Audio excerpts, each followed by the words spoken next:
Bonjour à vous, une petite vidéo dans la nature pour introduire une série de plusieurs vidéos qui va concerner la santé et la prévention santé, l'optimisation santé, le maintien de la santé. En ce moment, on entend beaucoup parler de maladies, de combattre, de faire la guerre à des virus, à des maladies, à une épidémie. Mais en fin de compte, on parle peu de santé, on parle peu de terrain, on parle peu d'immunité. On nous dit officiellement que les personnes qui sont les plus touchées par le virus sont celles qui ont un système immunitaire faible, celles qui ont des problèmes de santé, que ce soit au poumon ou sur des maladies génétiques ou alors sur des maladies où il y a une grosse prise en charge médicamenteuse. Mais il y a peu de solutions qui sont proposées pour modifier son terrain, l'améliorer, le maintenir, et puis surtout pour expliquer pourquoi telle personne sera porteur sain, telle personne sera affectée, telle personne sera gravement affectée et telle personne risque de mourir.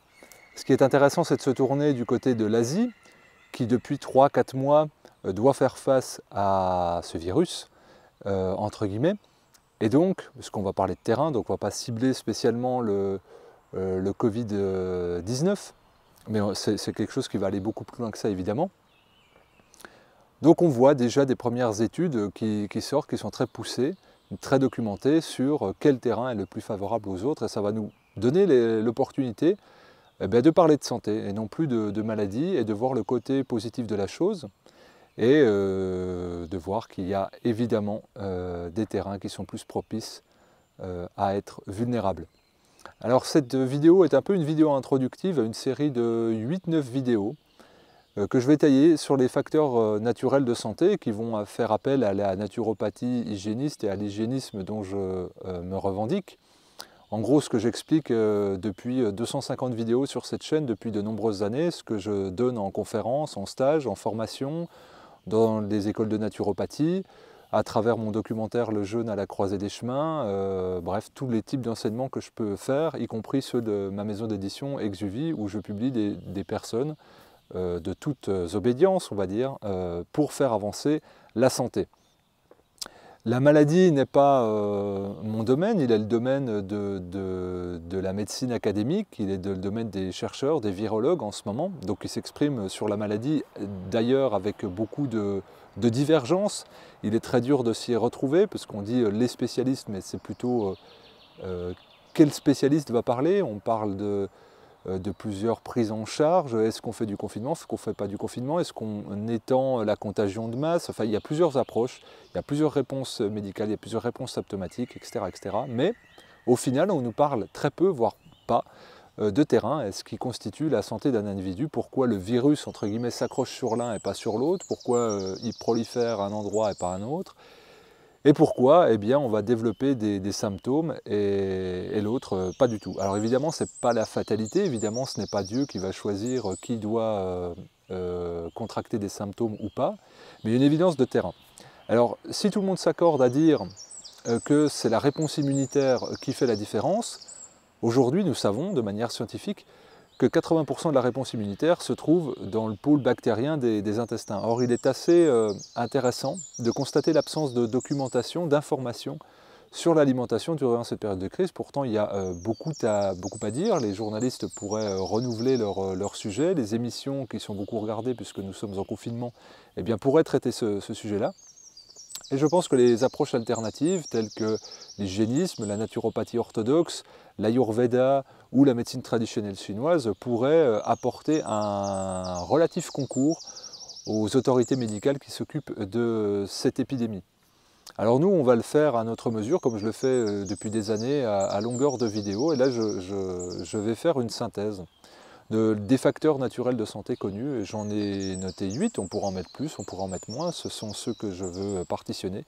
Et je vais essayer de les détailler tous les 2 jours, je pense. Je vais publier une vidéo, donc ça va concerner l'air qu'on respire, ça va concerner l'eau qu'on boit, l'alimentation qu'on mange, les moments où on ne mange pas, l'activité physique, le sommeil, la gestion du stress et des émotions, les relations sociales et la spiritualité. Donc toutes les choses qui font qu'on est des individus ou pas en bonne santé selon qu'on active ou pas ces leviers dans notre quotidien. Quel meilleur moment, quelle meilleure opportunité que maintenant de faire un petit peu un reset sur son mode de vie, de se poser, d'aller un petit peu à l'intérieur de soi, de regarder de manière assez honnête, parfois douloureuses, eh bien les choix de vie qu'on a fait, l'air qu'on respire, ce qu'on mange, l'activité physique qu'on fait, le stress qu'on subit, le sommeil qu'on mobilise ou pas, eh bien pour, dès maintenant, dès à présent, apporter une modification dans son hygiène de vie et ne plus être esclave de la peur, qui est sclérosante pour le coup, puisque là on est en confinement, mais d'augmenter, nous, notre immunité, et puis collectivement de sortir de cette peur-là en espérant intégrer dans les informations et dans les recommandations officielles, si on peut espérer, eh bien, des choses qui ne sont pas non pas contre la maladie, mais pour la santé. Et nous, on va se placer du côté pour la santé. Moi, j'ai une vision relativement optimiste et je souhaite que cette crise, que cette quadruple crise sanitaire, économique, sociale et politique nous fasse grandir intérieurement, nous fasse prendre des chemins non entrepris, individuellement et collectivement aussi, qu'on défriche certaines choses. Il existe des études, il existe des certitudes, il existe beaucoup d'incohérences aussi, et allons-y, embrassons cette opportunité-là individuellement pour nous responsabiliser, nous autonomiser sur nos sources d'information, sur notre santé, et de ne pas se sentir esclave de la peur et d'être dans le repli sur soi. Il y a beaucoup à faire, il y a beaucoup à dire. Quelques chiffres. Tout d'abord, une étude chinoise a démontré que les fumeurs avaient 14 fois plus de chances de contracter des symptômes douloureux liés au Covid-19. Eh bien, évidemment, c'est logique, puisque c'est une maladie qui affecte le virus travaille sur la sphère ORL efficacement. Donc évidemment qu'une personne qui fume va fragiliser son terrain, c'est normal. Une personne qui est asthmatique, une personne qui a la mucoviscidose, une personne qui est en insuffisance respiratoire, une personne qui a de la congestion, qui a des problèmes récurrents de rhinite, de pharyngite, de troubles ORL, va s'en trouver beaucoup plus affectée. Et là, c'est ce qu'une étude chinoise montre. Et elle montre aussi, cette étude, parce que maintenant ils ont 4 mois de recul, que les personnes, et là vous pouvez superposer les cartes, les personnes qui vivent dans des bassins de pollution très fournis ont plus de symptômes. Mais c'est logique aussi, puisque la pollution de l'air affecte les poumons. C'est pour ça que la première vidéo de cette série va être consacrée à l'air, parce que c'est un élément indispensable. Nous observons qu'en Italie, la majeure concentration des cas se situe au nord et surtout dans les zones hyper industrialisées où il y a des gros foyers de pollution. Donc, il y a une corrélation à faire et en France, on fait à peu près le même constat. Évidemment qu'un terrain qui est fatigué, qui est épuisé au quotidien en ayant à subir et à réagir, en hyper-réagir, en étant en hyper-adaptation par rapport au système pulmonaire, va s'en trouver beaucoup plus vulnérable qu'une personne lambda qui habite en dehors de la pollution, parce qu'elle passera ses journées à essayer de lutter plus ou moins efficacement. Je rappelle que la pollution tue officiellement en France plus de 50 000 personnes tous les ans, la pollution de l'air officiellement. Donc il est évident que des milliers, des dizaines de milliers de personnes vont être en détresse respiratoire par rapport aux symptômes provoqués par ce virus. C'est évident. Et c'est ces personnes-là qui sont les plus vulnérables, comme sont vulnérables les personnes qui sont immunodéficientes, les personnes qui ont des maladies auto-immunes ou les personnes âgées qui ont un système immunitaire moins réactif. Donc ces personnes-là possèdent, expriment un terrain qui est faible. Et ce que disait le professeur Didier Raoult de Marseille, qui est un des meilleurs virologues au monde, et qui est le français qui a le plus été étudié dans ses publications, qui est le plus relayé et cité dans ses publications, nous dit que la courbe de décès ne va pas augmenter cette année due au Covid-19, simplement, c'est une affection comme une autre. Le problème, c'est qu'elle va toucher des gens de terrain, et le problème, c'est que nous devons faire face à des détresses respiratoires profondes. Je rappelle que les personnes qui vont en réanimation sont mises sous anesthésie générale, intubées, et pendant plusieurs jours, jusqu'à 14-15 jours. Et donc c'est ça, en plus du manque de moyens, nous avons supprimé en France 100 000 lits à l'hôpital en 20 ans, qui fait qu'il y a un engorgement, une incapacité à prendre en charge, alors que ça pourrait être théoriquement absorbé. Donc il y a deux phénomènes, une incapacité à prendre en charge par le fait d'avoir suivi les recommandations nationales et internationales, puisque ce sont des directives européennes, Je rappelle que officiellement, sur les 10 dernières années, l'Union européenne a appelé 63 fois à réduire les dépenses de santé publique, donc c'est-à-dire à faire des économies. Mais ces économies, on les trouve sur les moyens humains, on les trouve sur les moyens matériels, en réduisant notamment le nombre de lits. Et quand un petit phénomène apparaît comme ça, où une prise en charge spécifique doit être réalisée, eh bien, elle est incapable à être suivie. Et donc après quelques dizaines de cas en France, c'est hyper saturé. Donc il est normal, je veux dire logique, que des personnes ne puissent pas être prises en charge, que des personnes doivent être choisies pour qui va être en réanimation et qui va ne pas l'être, et qui va décéder de manière très froide. Donc là, c'est un problème systémique. Nous n'allons pas rentrer dedans, mais nous pouvons en faire le constat. Et nous pouvons faire le constat aussi qu'il y a une politique de santé publique qui gagnerait sans doute à parler de santé, non pas que de maladie. Quelques chiffres aussi, je rappelle qu'un Français sur 2 prend au moins un médicament tous les jours et que 80% des Français ont recours à l'automédication sur l'année. Alors j'ai fait une vidéo sur la grippe espagnole où je parlais des effets délétères et mortifères de l'aspirine. Les agences de sécurité sanitaire françaises ont déconseillé vivement l'ibuprofène, enfin toute une catégorie de médicaments, en vue de prise symptomatique pour le Covid-19. Évidemment, de prendre des médicaments ou des vaccins, quelque chose qui intervient sur la physiologie humaine de manière active, eh bien, comporte des effets secondaires, c'est logique. Et c'est d'ailleurs écrit sur les notices. Et aujourd'hui, nous le voyons. Et c'est pour ça que beaucoup de personnes me disent il y a une moyenne d'âge assez élevée. Hein, les personnes qui décèdent du coronavirus sont très élevées, ce qu'on constate en Chine, ce qu'on constate également en Italie.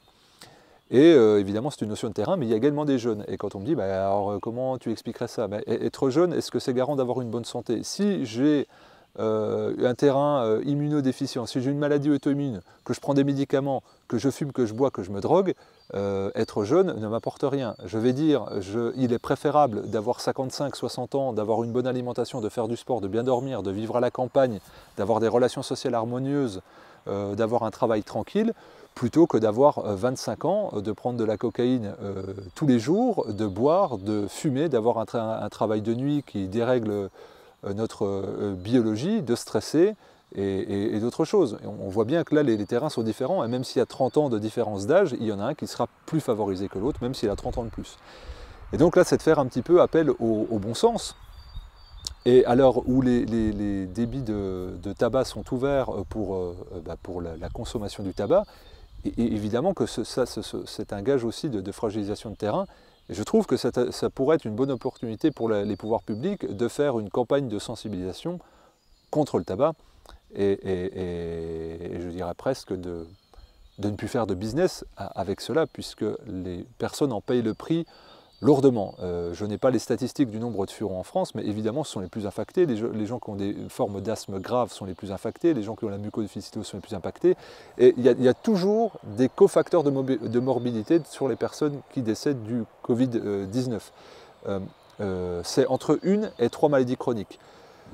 Le diabète, le cholestérol, l'hypertension artérielle, enfin toutes les maladies, ce sont des personnes qui sont traitées par médicaments tous les jours, qui ont généralement des problèmes, généralement les personnes qui ont du diabète ont également de l'hypertension, ont également souvent du surpoids, donc évidemment que leur système immunitaire il est très faible et que ce sont des personnes à terrain fragile, mais il y en a beaucoup. Donc par rapport au nombre de personnes qui expriment des symptômes et qui ont des maladies dites chroniques, forcément il y aura un pourcentage très fort.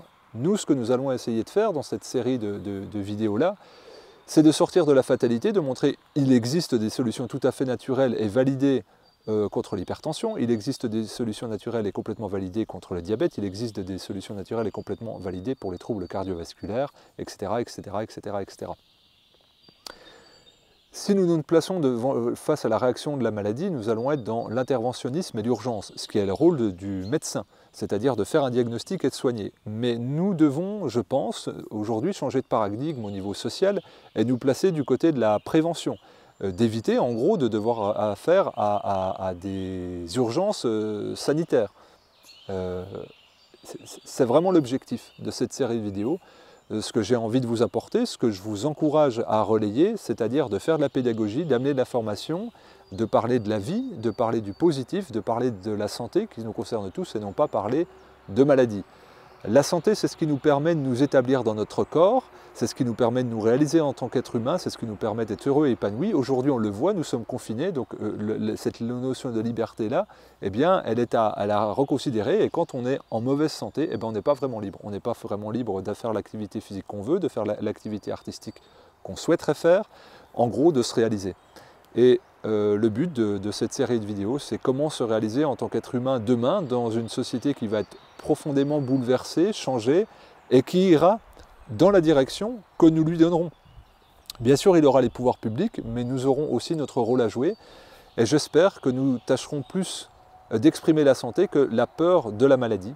Évidemment, il va y avoir une farandole de publications de personnes qui sont spécialistes de la maladie, qui vont trouver des médicaments, qui vont trouver des vaccins, où il va y avoir la peur de l'autre, la peur de l'étranger. Je rappelle que les épidémies sont cycliques dans l'histoire de l'humanité et qu'il y a toujours une explication systémique et de terrain à ces épidémies. Utilisons l'histoire, utilisons la médecine intelligemment, utilisons la recherche intelligemment et utilisons le savoir millénaire des approches alternatives qui ont fait leurs preuves, que ce soit en Chine, que ce soit en Inde, que ce soit en Europe, que ce soit en Amérique du Sud.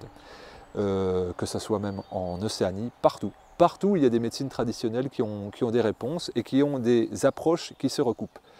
J'espère que tous ces points-là vont trouver un écho chez vous.